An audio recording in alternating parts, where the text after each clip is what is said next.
Hey guys, thanks for stopping by Carnivorous Plants Hub. Today we're doing something just a little different than my normal plant updates. Today we're going to actually be propagating or attempting to propagate some new Venus flytraps from flower stalks. So you can see here I got, this is one of my Lowe's rescues here, these Venus flytraps. I got a video in the description you can check out to see when I got these guys and kind of how much they've grown since I got them. But they've grown some flower stalks. So I'm actually going to be cutting these flower stalks. They're about, I'd say about 8 inches tall right now. Let me get a better angle so you can kind of see how tall they are in comparison to the plant. They're about 8 inches. So I'm going to try to cut these down and cut them into kind of 1-inch pieces and see if we can get them to take and create some new Venus flytraps. So what I'm going to do is cut these down, and there's a couple of different methods that people like to use for doing flower stalk propagation and cuttings, and you can either lay them down on their sides or you can kind of plant them up and down, just sort of sticking straight out of the substrate. And I think I'm going to do kind of a test and do 4 of each. I'll do 2 standing up and 2 laying down from each stalk so we can kind of test that and see which ones work better. I hear that flower stalk propagation is usually about a 50% success rate. So I'm hoping that we can at least get a couple of new Venus flytrap plants from doing some flower stalk propagation. So that's what we'll be doing here. Just a little bit about this Venus flytrap. Like I said, I got this one from Lowe's. This flytrap has actually been doing really good. You can see it's got some nice size to it. It's just a typical, but you can see that the traps are pretty good size. It's about the same size as the end of my fingertip. So pretty nice trap sizes. They've actually been turning really red lately. They were pure green when I got them.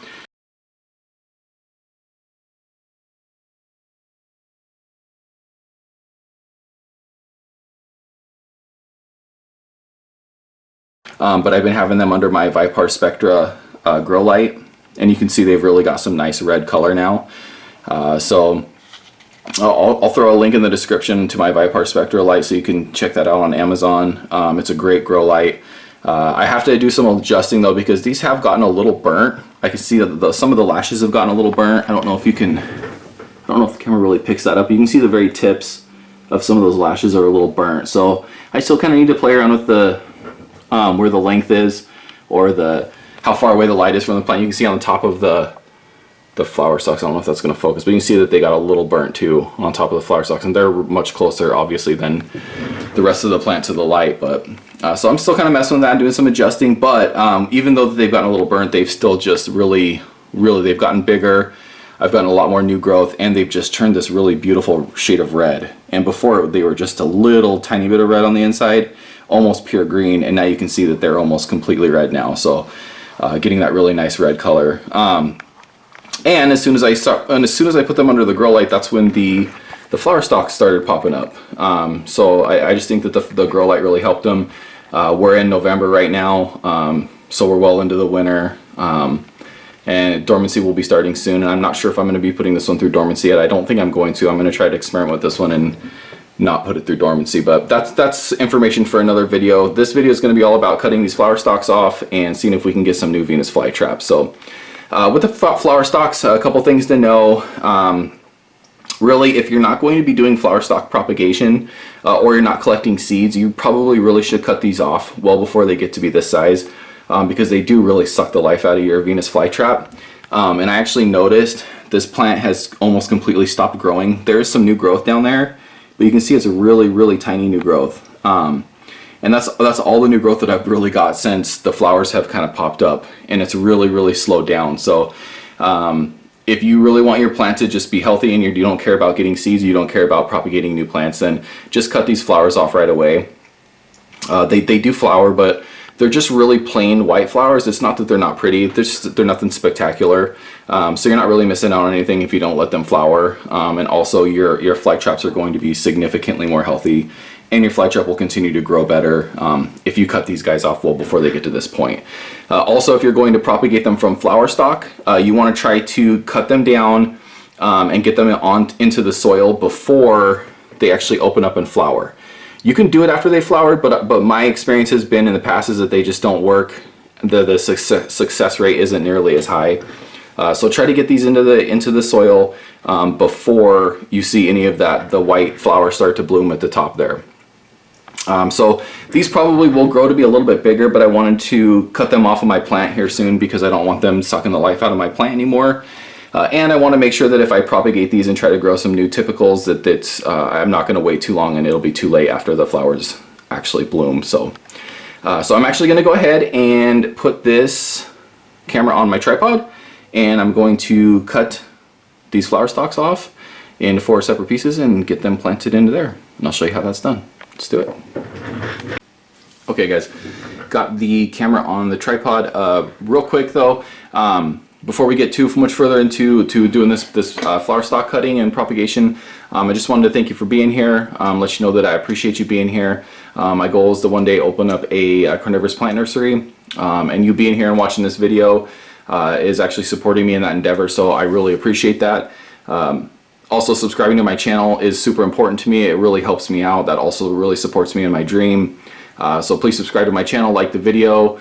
Go check out some of my other videos. I got lots of other carnivorous plants on my channel to check out, some sundews, some nepenthes that I'm growing and giving constant updates on. So, and I plan on doing a lot more in the future. I'm just, my collection's getting bigger and bigger. So please make sure and check all that out and subscribe to the channel, check it out. And also for this video in particular, I will be giving fairly frequent updates on this propagation, so you'll definitely want to make sure and subscribe so that you can get some updates on this Venus flytrap propagation, so you can see how this works and decide whether that's something that you want to try, or maybe decide which method you think might be better for your Venus flytrap flower stalk propagation. So yeah, so thanks for being here, and let's go ahead and get back into this propagation here.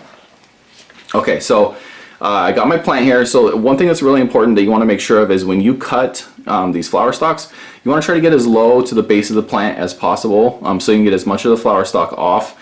So let's go ahead, and I got some scissors. These are not my smallest scissors. I couldn't find my other ones, but these are pretty small. Also make sure that you try really hard not to cut any of the other growth. I'm actually going to turn this sideways a little bit so that I can see this other growth over here and make sure that I don't cut it. So I'm just going to try to get down as far as I can here. Snip that off right there. Uh-oh. Should have got my other scissors. These ones aren't very sharp. Oh no. Hold on. Okay.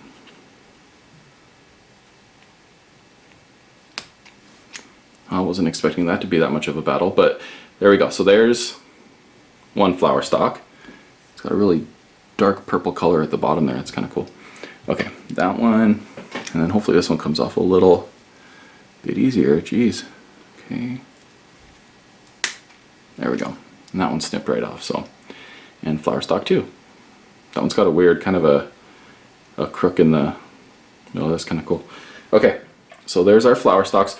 So what I'm going to do now is I'm going to cut these into about 1-inch pieces. Okay, so we'll cut right here. I'm just going to kind of eye it. 1 inch there.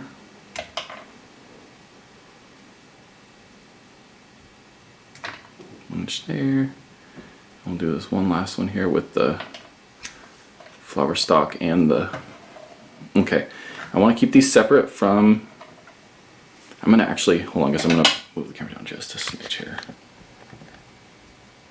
Kind of see what I'm doing. There we go. Okay, so I'm going to keep these separate over here because I'm going to do half and half, 2 different styles. This flower stalk is a little bit thicker, feels a little hardier. So let's cut right there. 1, 2,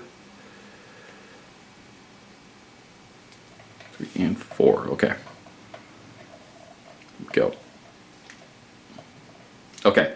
So now the 2 methods that you can do here for putting these into your soil mix. Actually, real quick before I talk about that, let me talk about what my soil mix is here.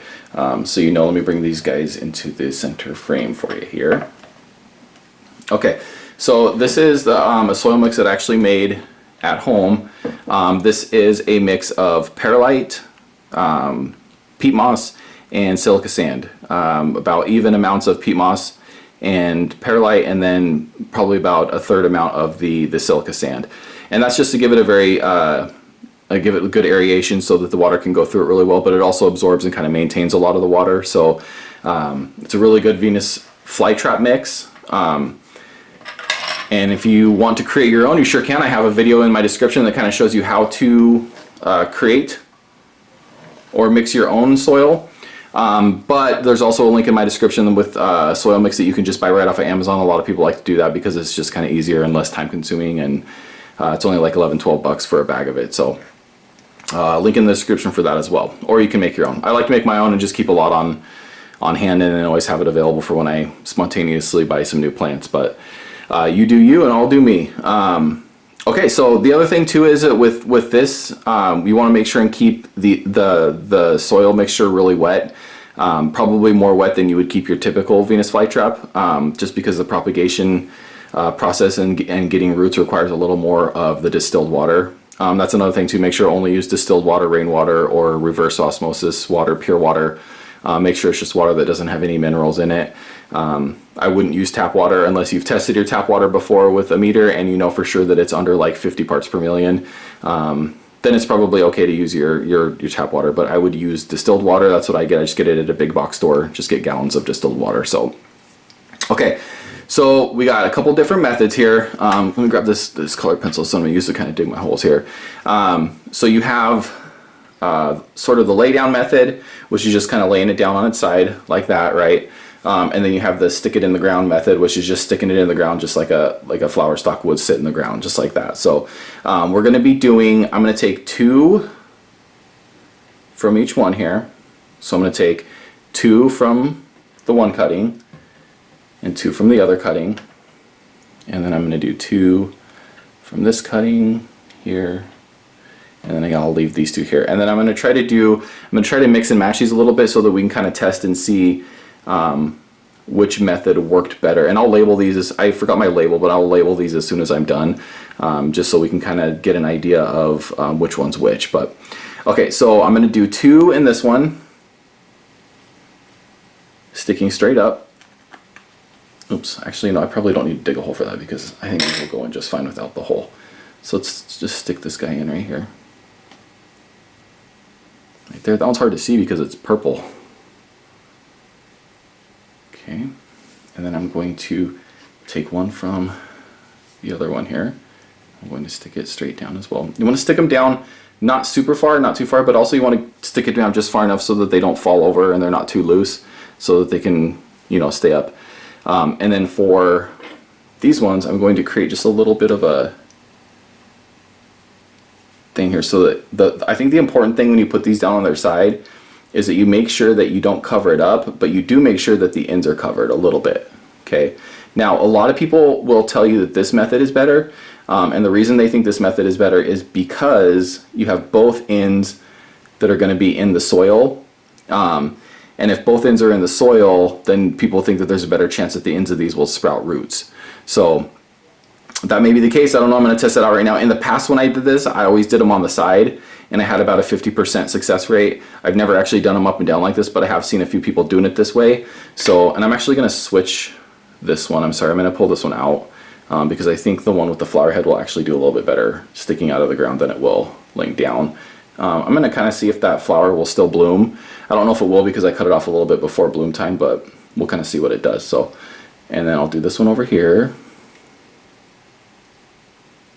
Make sure and get these ends covered. There we go. Okay, so we got 2 there, or 4 there total, 2 laying down and 2 sticking straight up. So we'll do the same here. So I'm going to use the flower, one with the flower, and I'm just going to stick it, oh no, that one's going to get a little extra distilled water. Okay. We'll stick it straight up. I was trying to do this so I don't block the camera here. There we go. Tuck that one in. I'll get one from here. That guy straight down there like that. Tuck it in a little. There we go. Okay, then we'll do one right here, laying on its side. Get the ends tucked in so that they're covered up. you want to get it down in there a little bit, but you don't want the green to be completely covered up. Okay, you want to make sure that this plant can still breathe. You don't want it to be completely under the ground. Otherwise, it won't sprout roots. So there's that one. Now let's do one more right here. Make sure that the ends of this are. Can you guys see that? Probably not seeing it very well, but so you just want to make sure that you're getting the ends of these like that, so that end is covered. There we go. Ends are covered, and there we go. So now we got 4 in each one, 2 laying down. I'm actually gonna do a little bit more here to get that under there just a little bit better. So we got 4 total laying down, 4 total sticking straight up. And I will give you guys some updates on these. We'll see what happens. I'm gonna actually give them a nice little watering right now. So normally you don't have to keep Venus flytraps in a tray of water. A lot of people like to because it helps if you forget to water or whatever, and it gives them a little extra water. But it's not necessary for Venus flytraps to grow, but it is kind of nice. Now with this propagation and requiring a little bit more water than you typically would, I do suggest keeping them in a tray of water. This one I'm gonna actually keep it in a pretty deep tray. I'll probably go for like an inch or so of water, and I usually only do like a half or a quarter inch for most of my carnivorous plants, but I think these ones will do some more water and I'm also going to top water them probably a little more frequently than I would with my other Venus flytraps. You don't want this water to be muddy, but you also don't want it to ever get dry. If your substrate dries out, your plants will almost have zero chance of having a successful propagation and growing new roots. So you also, another thing is you don't have to worry about any root rot, right? Because there are no roots yet. So you just want to make sure and keep this really nice and moist, not muddy, but definitely more moist than you would keep your typical Venus flytraps. And now I'll probably make sure that they stay, that table's getting a little wobbly. I'll probably try to make sure that they stay like that at least. I'll probably water them once a day from the top just to make sure that this stays really nice and wet. Make sure that these stay under. If they turn completely black and you haven't got any roots, that means you probably didn't have any success.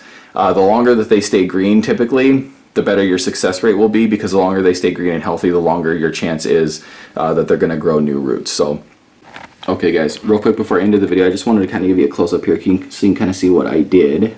Actually, I just ended the video, but realized that I wanted to give you a close-up, so there might be kind of a weird cut. I do that sometimes, sorry. But yeah, you can see that the ends are covered up under the substrate. You can see those ones are tucked in. That one's really purple. That one's going to be interesting to see what that one does. Hopefully it does something. But and then the other one over here, you see again, got the ends tucked in nicely, but they're still showing. Make sure that they get a lot of oxygen. And then there's my other 2 that are kind of stuck in the ground. So we'll see what happens. But yeah, there's a close-up of exactly what it looks like, and we'll just kind of wait and see. Keep them super wet, super watered down, not muddy, but super moist. Make sure you're keeping them in a tray so they're getting water from the bottom and giving them the water up top. Make sure they never dry out. If they dry out, your success rate just drops by a ton. So keeping them kind of wet like this will definitely keep your success rate up. But yeah. Okay, and real quick guys, I wanted to show you where I'm going to be keeping these guys during this process. I'm going to be keeping them under my Sansi 36 watt grow light right there. Again, there will be a link in the description. You guys can check out that setup for that light. We're in the middle of winter right now. It's November, so I guess not quite middle of winter, but winter just started, and we really don't have any sun peeking out right now. So, and it's just too cold for these. If I lived in a warmer climate, I would probably put them outside and just keep them in the sun. I have my Vipar Spectra light too, which is much more powerful 300 watt light, but I think the problem with that, and the reason I'm not going to put it under that right now, is I don't want it to dry my plant out as much, and they just don't need as much of the intense light while you're propagating them. So right now I'm just going to keep them under my 36 watt down here with my Nepenthes that I'm growing.